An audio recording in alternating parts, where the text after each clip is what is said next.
அல்லாஹ் என்ன சொல்றான்? فَقُلْتُ اسْتَغْفِرُوا رَبَّكُمْ إِنَّهُ كَانَ غَفَّارًا يُرْسِلِ السَّمَاءَ عَلَيْكُمْ مِدْرَارًا وَيُمْدِدْكُمْ بِأَمْوَالٍ وَبَنِينَ.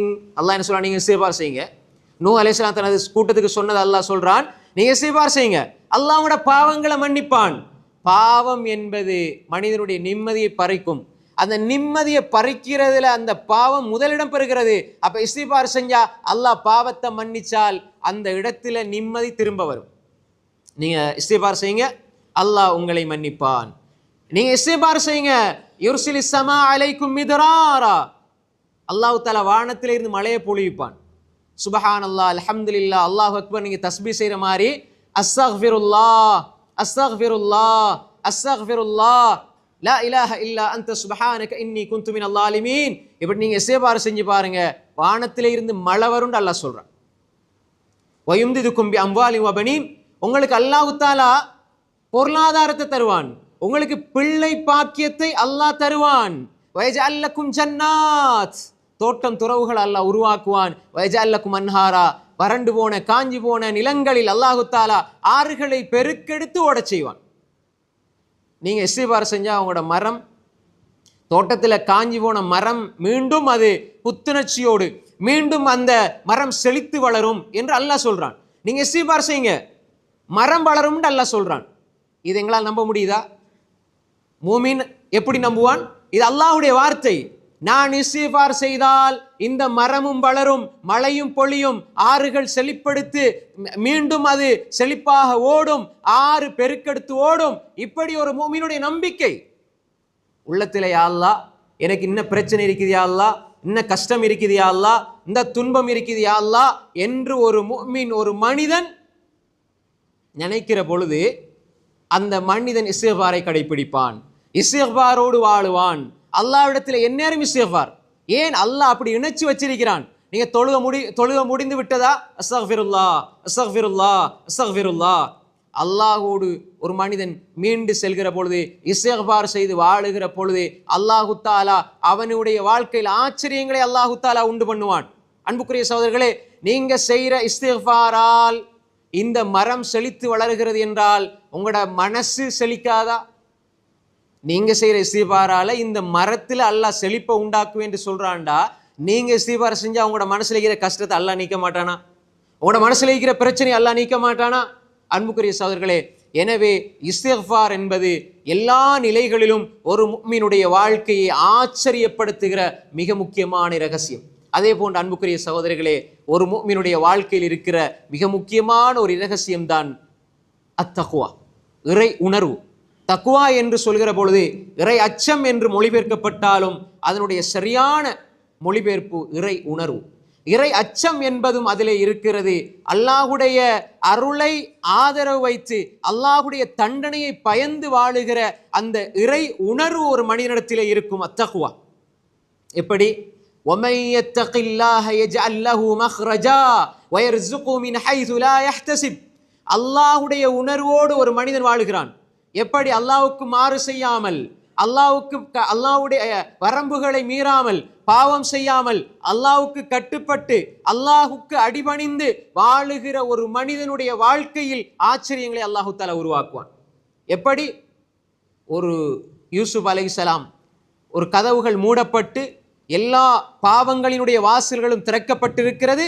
ஆனால் அவர் செய்கிற பாவத்துக்கான கதவு அப்படியே அவருக்கு அலங்கரித்து கொடுக்கப்படுகிறது. அரண்மனையிலே, அரச மாளிகையிலே ஒரு கண்ணியமும் கௌரவமும் செல்வந்த நிலையும் உள்ள ஒரு பெண் அழைக்கிற பொழுது அல்லாஹ் என்னை பார்த்து கொண்டிருக்கிறான் என்ற உணர்வால் அந்த பாவத்தை விடுகிறார்கள் என்றால் இன்று அந்த யூசுப் அலைஹிஸ்ஸலாத்தை தக்வாவுக்கு உதாரணமாக நாங்கள் சொல்லிக் கொண்டிருக்கிறோம்.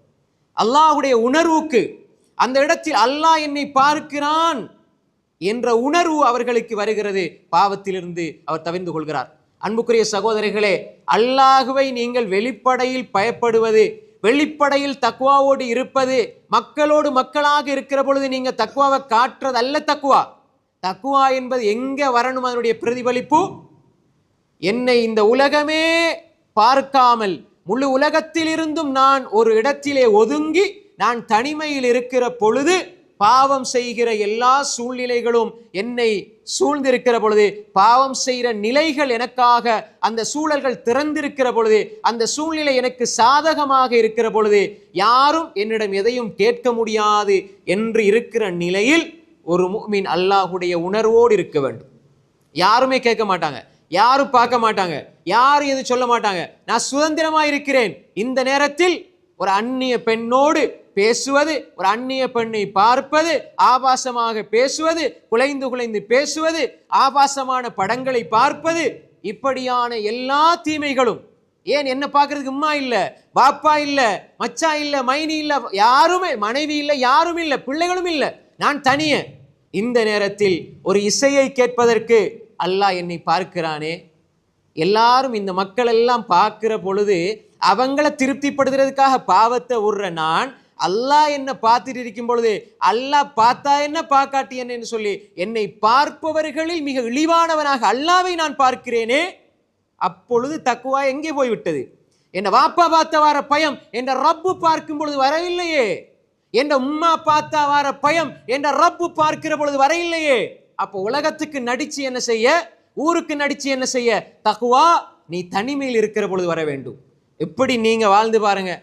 தனிமையில் இருக்கிற பொழுது பாவம் செய்யறதுக்கான சந்தர்ப்பம் கிடைச்சும் பாவத்தை விட்டு பாருங்க, அல்லாஹ் உங்களது வாழ்க்கையில் பெரிய அருள்களை திறப்பான், பெரிய நிம்மதியை திறப்பான், பெரிய பரக்கத்துகளை அல்லாஹ் திறப்பான். அதுதான் அல்லாஹ் சொல்றான், வமை யத்தகில்லாஹ யஜ்அல் லஹு மக்ரஜா. அல்லாஹ்வுடைய உணர்வோடு யார் வாழ்வாரோ அவருக்கு அல்லாஹ் விடியல்களை உருவாக்குவான். வயர்சுகு மின் ஹைது லா யஹ்தசிப். அவர் நினையாத புறத்தில் அல்லாஹ் அவருக்கு ரிஸ்க் கொடுப்பான். இப்ப நாங்க என்ன விளங்கி வச்சிருக்கிறோம் இந்த வசனத்துல? தக்வாவோட வாழ்ந்தா அல்லாஹ் சாப்பாட்டை தருவான், ரிஸ்க தருவான். இல்ல, நீங்க அல்லாஹ்ட உணர்வோடு நீங்க வாழ்ந்தீங்கண்டா, உங்களுக்கு தொழில பிரச்சனை இருந்தா அதுல அல்லாஹ் ஹைராக்கி தருவான். ரிஸ்க்குங்கிறது சாப்பாடு மட்டும் இல்ல. எனக்கு திருமணமாக இல்லை, 29 வயசா போகுது, ஆனால் நான் பாவம் செய்யறதை விடுறேன், நல்ல சாலிஹான மனைவி அல்லாஹ் ரிஸ்கா தருவான். என்ன தொழில இப்ப நஷ்டம் போகுது, நான் ஏமாத்த மாட்டேன், அல்லாஹ்ட உணர்வோட வாழ்றீங்க, அல்லாஹ் உங்களோட வியாபாரத்துல பறக்க செய்வான். இதுதான் அல்லாஹ் தர ரிஸ்கே தவிர, நாங்க நினைச்சிருக்கிறோம் என்ன தக்வாவோட அல்லாஹ் பயந்து வாழ்ந்தா அல்லாஹ் சாப்பாடு தருவான், ரிஸ்க தருவான். இல்ல சகோதரர்களே, இப்ப உங்களோட மனசுல என்ன கவலையா இருக்குதோ அந்த கவலையை அல்லாஹ் நீக்குவான்.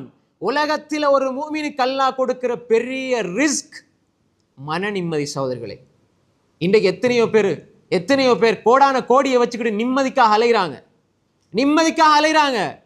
அவர்கள் சொல்றாங்க, நான் உலகத்துல எல்லாத்தையும் சம்பாதிச்சேன், ஆனா என்ற நிம்மதி இல்லை. நீங்க ஒன்றுமே உங்ககிட்ட இல்லை, எதுவுமே இல்லை, ஊர்ல யாருமே உங்களை கணக்கெடுக்க இல்லை. இந்த எந்த ஆடை, எந்த அணிகலன், எந்த குடும்ப பின்னணி எதையுமே பார்க்காதீங்க. உங்களோட கண்ணியம், உங்களோட நிம்மதி எங்க இருக்கு தெரியுமா? வந்து அல்லாஹு அக்பர்னு தக்பீரை கட்டுங்க, அல்லாஹ்வை தொழுங்க, நெத்திய சஜிதாவில் வைங்க. அல்லாஹ் நெருக்கமாக இருக்கிற நிலை சஜிதா. நீங்க கெஞ்சி கண்ணீர் வடிச்சு அல்லாஹ் இடத்துல கேளுங்க.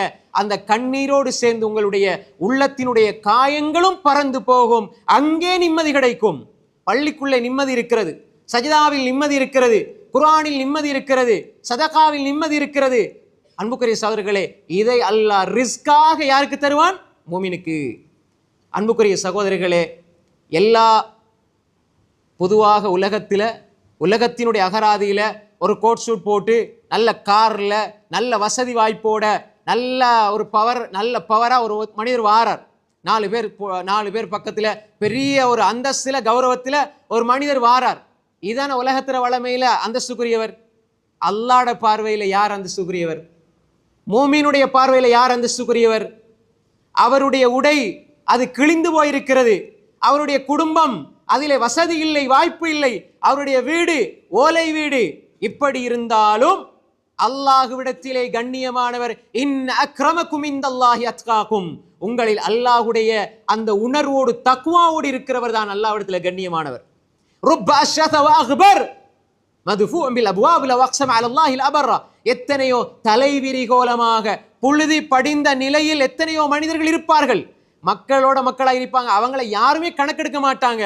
ஆனால் அவர்கள் அல்லாஹ்விடத்திலே சத்தியம் செய்து ஒன்றை கேட்டால் அல்லாஹ் உடனே கொடுப்பான் என்று சொன்னாங்க ஸல்லல்லாஹு அலைஹி வஸல்லம். இந்த சபையில கூட அப்படி இருக்கலாம். நாங்க இப்படி ஆடை அணிகிறோம், மிம்பர்ல இருக்கிறோம், அல்லது முன்சப்ல இருக்கிறோம், அல்லது எல்லா நேரம் தொழுகிறோம் என்ற அடையாளங்கள் அல்ல முக்கியம். யாரோ ஒரு மனிதர் இந்த இடத்திலே அல்லாஹோடு மிக நெருக்கமாக இருக்கிற மனிதர்கள் இருப்பார்கள். கையேந்தினால் அல்லாஹ் கொடுக்கிற நிலையில் இருக்கிற மனிதர்கள் இங்கு இருப்பார்கள். வெளி தோற்றத்தை வைத்து நாம் யாரையும் எடை போட்டு விடக்கூடாது அவர்களே. பார்க்கறதுக்கு அவர தொழில் காணல்ற தொழிலாய் இப்படி காணல ஊத்தாள்றது ஒரு கேவலமான தொழில்னு சொல்ல வரையில. மக்கள் அப்படி நினைக்கிறாங்க. அப்படி அள்ளுபவராக இருந்தாலும் அவருக்கென்று ஒரு சுய கௌரவம் இருக்குது. அவர் வீட்டுக்கு போகும்போது ஒரு 1000 ரூபா 2000 ரூபா காசு எடுத்துட்டு போனா என் பிள்ளைக்கு நான் சாப்பாட்டை கொடுக்கணும், என் பிள்ளை தலை நிமிர்ந்து வாழணும்ன்ற எண்ணத்தோட தானே போறாரு. எத்தனையோ இங்கிருக்கிற சகோதரர்களுடைய எத்தனையோ வாப்பாமார் எப்படி எங்களை வளர்த்தார்கள். இப்ப இருக்கிற வசதி மாறியா தெருவிலே படுத்தி கிடந்தார்கள். எத்தனை மூட தூக்கி இருப்பார்கள், கையெல்லாம் பிஞ்சு போற அளவுக்கு சிமந்து வேலை செஞ்சிருப்பார்கள். எத்தனையோ பொஸ்ல ஏச்சு வாங்கி இருப்பார்கள். எத்தனையோ பேர்ல இழி சொற்களுக்கு ஆளாகி இருப்பார்கள். ஆனா என்ற பிள்ளை நல்லா இருக்கணும் என்பதற்காகத்தானே அவங்களுடைய வாழ்க்கையை அளித்தார்கள். என்ற பிள்ளை நல்லா இருக்கணும். இன்றைக்கு நாங்க எப்படி வாழ்ந்து கொண்டிருக்கிறோம்? அந்த தந்தை அல்லாஹ்விடம் கேட்டால் அல்லாஹ் ஏற்றுக்கொள்வான். இன்றைய இடத்துல வசதி இருக்கு, வாய்ப்பு இருக்குது, நான் பாவத்துக்குள்ள போறேன், அல்லாஹ் கேட்டா இந்த துவாவை கபூல் செய்யறான் இல்லை என்று சொல்கிற நாங்கள் எங்கட உள்ளத்துல தக்வாவை எடுத்தோமா? எங்கட உள்ளத்துல தக்வாவை நாங்க கொண்டு வந்தோமா? அன்புக்குரிய சகோதரர்களே, எனவே இந்த தக்வாவுடைய இறை உணர்வை எடுத்துக்கொண்டால் நீங்கள் சங்கையானவர்கள். உலகத்தில மனிதர்கள் பார்க்கிற பார்வை அல்ல, மோமின் அல்லாஹுவை புரிந்து கொள்கிற, அல்லாஹுவை அறிந்து கொள்ளுகிற இடம் தக்வா. அந்த தக்வா என்ற அந்த உணர்வை எடுத்துக்கொண்டான் என்றால் நான் என்னுடைய வெளிரங்கத்திலே என்னை நான் அழகுபடுத்துவதை விட என் உள்ரங்கத்தை அழகுபடுத்துவேன். தனிமையில் நான் அல்லாஹ்வோடு உரையாடுவதில், தனிமையில் அல்லாஹ்வோடு பேசுவதில், அல்லாஹ்வோடு உரையாடுவதில், அல்லாஹ்வுடைய விடயங்களை நான் சரியாக நிறைவேற்றுவதில் நான் இன்பத்தை காண வேண்டும் என்று ஒரு முஃமின் வாழுவான்.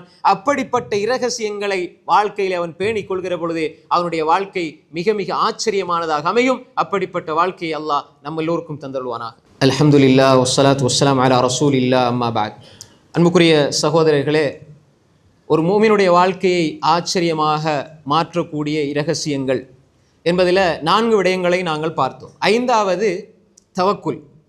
ஒரு மூமின் தனது எல்லா காரியங்களையும் அல்லாஹ்விடம் ஒப்படைக்க வேண்டும். தன்னுடைய உள்ளத்தை அல்லாஹ்விடம் ஒப்படைக்கிறது. எப்படி? ஒரு மூமின், யா அல்லாஹ், நான் என்னுடைய முயற்சிகளை எல்லாம் நான் செய்து விட்டேன், எதெல்லாம் நான் செய்யணுமோ அதையெல்லாம் நான் செஞ்சிட்டேன் யா அல்லாஹ், ஆனா இதுக்கு பிறகு காரியங்களை நிறைவேற்றி தாரது நீதான் யா அல்லாஹ். எல்லா நிலையிலும் வரணும் சகோதரர்களே. எங்களுக்கு லேசா சின்ன சின்ன விடயங்கள் செய்ய முடியுமானதெல்லாம் அதெல்லாம் பார்த்துக்கலாம் அப்படின்னு நினைப்போம். இல்லை, எல்லா நிலைகளிலும் யா அல்லாஹ், நான் நான் ஜும்மா உன்னை வந்து தொழுதேன் யா அல்லாஹ், அசர் தொழாம என்ன ஆக்கிறாத யா அல்லாஹ்.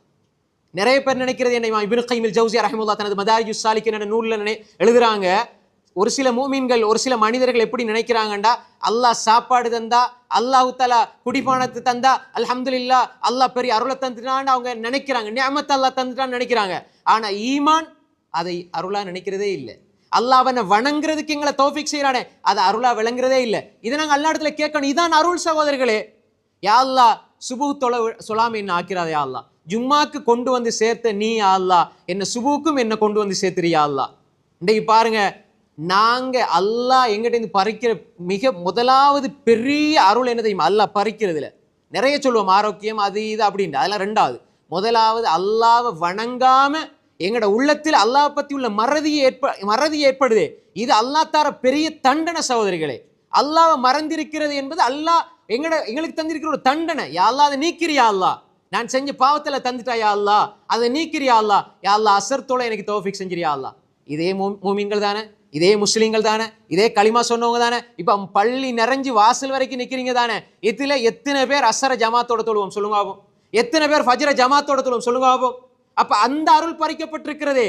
அப்ப எங்கட உள்ளம், யா அல்லாஹ் எனக்கு அது தேவை, இது தேவை, இதை செஞ்சுதா அதை செஞ்சுதான்னு கேட்கிற நாங்க அல்லாஹ்விடத்துல முதலாவது உள்ளத்தை ஒப்படைச்சு அல்லாஹ் இடத்துல நாங்க கேட்கணும். யா அல்லாஹ், உன்னை தொழணும் யா அல்லாஹ், மௌத்து வர தொழுகைய விடுறதுக்கு நீ அவகாசம் தந்துடாதே யா அல்லாஹ், அந்த சந்தர்ப்பத்தை ஏற்படுத்திடாதே யா அல்லாஹ், என்னிடமிருந்து அந்த அருளை பறிச்சிடாதே யா அல்லாஹ், உன்னை வணங்குறதுல இன்பம் காண்ற உள்ள தந்துரியா அல்லாஹ். அதுக்கு பிறகு அடுத்தது, யா அல்லாஹ், இந்த ஆரோக்கியத்தை நீ பாதுகாத்து விடியா அல்லாஹ், நீண்ட ஆரோக்கியம் தந்திரியா அல்லாஹ், உன்னை வணங்குறதுக்கு அருள் செய்யா அல்லாஹ். கேட்டுக்கொண்டே இருங்க சகோதரர்களே. எங்கட காரியங்கள் எது தடை செய்யப்பட்டாலும் எங்களுக்கு தடை செய்யப்பட்ட மாதிரி தெரியும். இந்த விடயம் தடை செய்யப்பட்டிருக்கிறது, கிடைக்கல, கேட்டுக்கொண்டே இருங்க. எத்தனை வருஷமானாலும் சரி, 65-70 வயசானாலும் உங்களுக்கு எது கிடைக்கணும்னு நீங்க நினைக்கிறீங்களோ அதை கேளுங்க, அல்லாஹ் தருவான். எப்ப அல்லாஹ் தருவான் என்பது அல்லாஹ்வுக்கு தான் தெரியும். அன்புக்குரிய சகோதரர்களே, சில பொழுது நீங்க 75 வயசு வரை, மௌத்து வரை நீங்க கேட்டு ஒரு விஷயம் கிடைக்காம இருக்கும். மறுமையில் அல்லாஹ் அதை சேமிச்சு வச்சு தருகிற பொழுது அந்த மூமின் மனிதன் நினைப்பான், வாழ்நாள் முழுக்க என்ன துவா கபூல் செய்யப்படாமல் இருந்திருக்கலாமே. ஏன்னா உலகத்தில் சில விடயங்களை உடனே கேட்ட உடனே அல்லாஹ் கொடுத்துருவான். கொடுத்தா அவனுக்கு அது பெருமதி தெரியாம போயிடும். அதையே அல்லாஹ்க்கு மாறு செய்யறதுக்கு பயன்படுத்துவான். எனவே அன்புக்குரிய சகோதரிகளே, சில பொழுது சில துவாக்கள் அல்லாஹ் கபூலாக்காம இருப்பதும் அல்லாஹ்வுடைய அருள். ஏன் தெரியுமா? கபூலாக்கி விட்டா அவர் துவா கேட்கறதுக்கு இன்னொரு 5-10 நாள் எடுப்பாரு. கபூலாக்க இல்லைண்டா தொடர்ந்து கேட்டுக்கிட்டே இருப்பாரு. அல்லாஹ் என் அடியான் என்னோட தொடர்புலே இருக்கணும்னு சொல்லி துவா கபூலாக்காம இருப்பான். என் அடியான்ட்ட கேட்டுக்கிட்டே இருக்கணும், பார்த்து சந்தோஷப்படுகிறான். அன்புக்குரிய சகோதரர்களே, எனவே ஒரு முஃமின் தவக்குலோடு வாழ்வான். கடைசியாக எல்லா நிலைகளிலும் அவனுடைய எண்ணம், சிந்தனை எல்லாம் அல்லாஹுடைய அன்புதான் அடிப்படை. வாழ்க்கையின் அடிப்படையே மூமின் விளங்கி வச்சிருக்கிற இரகசியம் அல்லாஹ்ட அன்புதான் அடிப்படை. அல்லாஹ்ட அன்புக்காகத்தான் எல்லாம். நான் ஒருவரை நேசிக்கிறேன் அல்லாஹுக்காக, ஒருவரை வெறுக்கிறேன், வெறுக்கணும். பாவம் செய்கிறாரு, திருந்த மாட்டேங்கிறாரு, எவ்வளவு சொன்னாலும் கேட்கிறாரு இல்ல, தொழுறாரு இல்ல, ஆனா அவரு எல்லாமே செய்வாரு, கொடுப்பாரு, ஏழைக்கு உதவி செய்வார், எல்லாம் செய்வாரு. என்ன நல்ல கூட்டாளி, ஆனா தொழ மட்டும் மாட்டாரு. எல்லாம் நல்ல மனுஷர், ஆனா தொழ மாட்டாரு. தொழமாட்டாரு நல்ல மனுஷன்னு சொல்றது மிகப்பெரிய ஒரு பாவம் சகோதரர்களே. அந்த வார்த்தையே பாவம். அல்லாஹ்வோட நல்லா நடந்து கொள்ளாதவன் எப்படி நல்லவனாயிருப்பான்? ரப்ப மதிக்காதவன் எப்படி நல்லவனாயிருப்பான்? உலகத்துக்கு கொடுத்து என்ன செய்ய, ஊருக்கு கொடுத்து என்ன செய்ய? அவர் எல்லாம் கொடுப்பாரு, செலவு செய்வாரு, அது செய்வாரு, இது செய்வாரு, ஆனா தொழ மாட்டாரு. நல்ல மனுஷன். என்ன நல்ல மனுஷன்? அவன் பச்சை முனாஃபிக், அவன் ஒரு பாவி. எப்படி நல்ல மனுஷன்? அது உலகத்திற வளமையில நல்ல மனுஷன். அல்லாஹ்வுடைய தூதர் மோமினுடைய பார்வையில் அவன் பெரிய பாவி. ஏன்னா பாவிகள் தொழுகையில் அவங்க நிரந்தரமா இருக்க மாட்டாங்க, தொழ மாட்டாங்க. அன்புக்குரிய சகோதரர்களே, அல்லாஹ்வுடைய அன்பு அப்படி ஒருத்தர் இருக்கிறாரா? நீங்க அல்லாஹ்வுக்கு வெறுங்க. மன் அஹப்பலில்லா வ அப்கலலில்லா வ அதாலில்லா வ மனஅலில்லா ஃபகத் இஸ்தக்மலல் ஈமான். அல்லாஹ்வுக்கு கொடுக்கணும், அல்லாஹ்வுக்கு தடுக்கணும். ஒரு பசிக்கு ஒரு ஆள் கேட்கிறாரு, கொடுக்குறீங்க. ஒருத்தன் முன்னுக்கே சாராயம் குடிக்கிறது கேட்கிறான், நீங்க கொடுப்பீங்களா? கொடுக்காம இருக்கிறது அல்லாஹ்வுக்காக. ஒருவரோட அன்பு கொள்ளுங்க அல்லாஹ்வுக்காக, கோபம் கொள்ளுங்க அல்லாஹ்வுக்காக. அன்புக்குரிய சகோதரர்களே, அல்லாஹ்வுடைய அன்பு. நான் எதை செஞ்சாலும் அல்லாஹ்வுடைய அன்பு தான் அடிப்படை. இதை ஒரு அளவுகோலாக வைத்து நீங்க வாழுங்க சகோதரர்களே. அதனால தான் ரசூல் ஸல்லல்லாஹு அலைஹி வஸல்லம் சொன்னாங்க, மன் அஹப்ப லிகா அல்லாஹ் அஹப்ப அல்லாஹு லிகா. யார் ஒரு மனிதன் அல்லாஹ்வை சந்திப்பதை விரும்புகிறானோ அல்லாஹ்வும் அவனை சந்திப்பதை விரும்புகிறான். என்ன அர்த்தம்? அன்புக்குரிய சகோதரர்களே, தெளிவாக புரிந்து கொள்ளுங்க.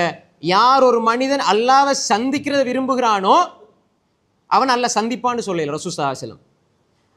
ஒரு மனிதன் அல்லாஹ்வை சந்திக்க விரும்பினால் அல்லாஹ் அவனை சந்திக்க விரும்புகிறான். இதுதான் மூமினுடைய வாழ்க்கை.